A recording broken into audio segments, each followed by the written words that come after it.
Israelis are very. I don't think I was there many years ago, well over 40 years ago. So I mean that's almost 50 now, and so Israelis are just the nastiest people. They don't know what a line is. They don't know how to get in line. If I always said if you got five Israelis waiting for a bus, and one of them is a grandma, and the bus shows up empty, they'll all try to get on at the same time. All of them. They'll push grandma aside. It doesn't matter. And it's just craziness, and that's the way it was. They're nasty people. They weren't friendly at all. Ron Wyatt made a comment about how they wanted to help him one time, and he says, those people are not like that. They're not. They're not hospitable. Like when we went to Ireland, I was in Ireland, I mean, gosh, they're the nicest people you ever seen. I mean, they're inviting you to their homes and buying me pints of Guinness and just, so curious and wonderful. They saw an American, but not Israel, and they're all out for themselves. And that's the thing about the Jews. They're just out for themselves. There's no, the Jewish cabal, the Jewish, conspiracy. They just are all out for themselves, not each other, just all they care about in themselves. And that's just the way they are. I mean, who knows what they, I think they're all, if you read the Bible, and when they crossed into, what turned out to be Saudi Arabia, that's in Nuweiba, from Israel to Saudi Arabia. I'll tell you that story sometime. I was there once, but when they were there, they seemed to fight. They always were fighting with each other, and they fought when they got over to Saudi Arabia, to Mount Sinai, which I've been to the Mount Sinai in the Sinai Desert, but that's not the real Mount Sinai. That's not the one Moses climbed up.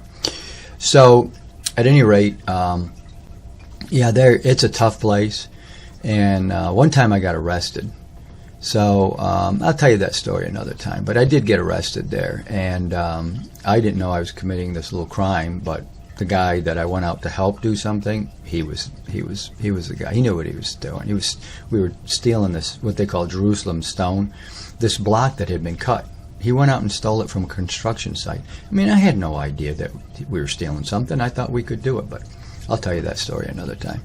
So at any rate, that's the way Israel is. It's a tough place, but I really became pretty Israeli in the sense that I knew how to get around the city.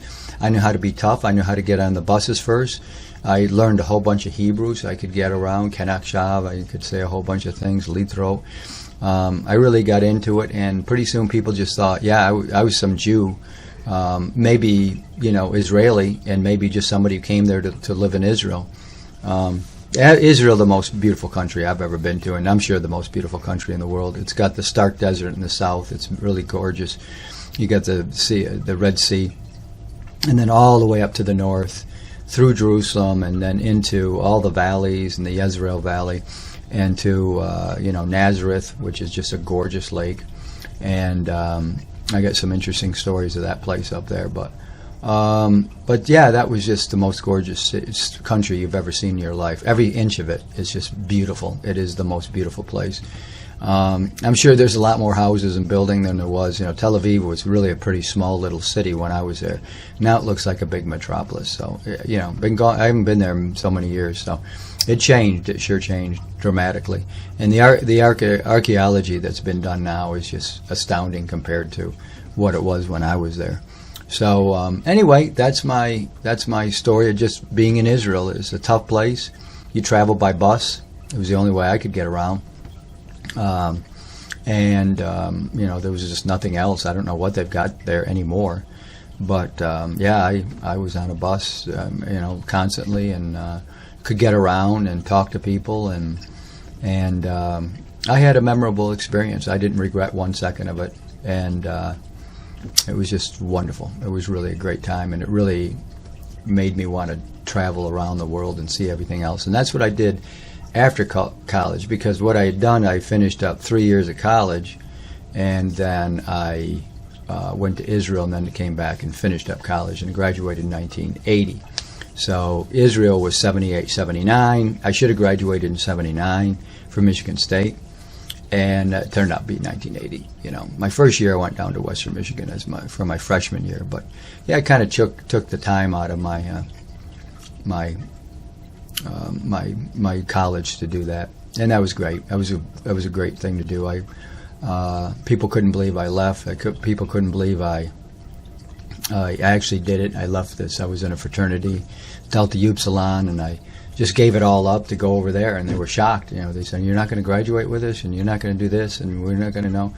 And I came back a really changed person, that's for sure.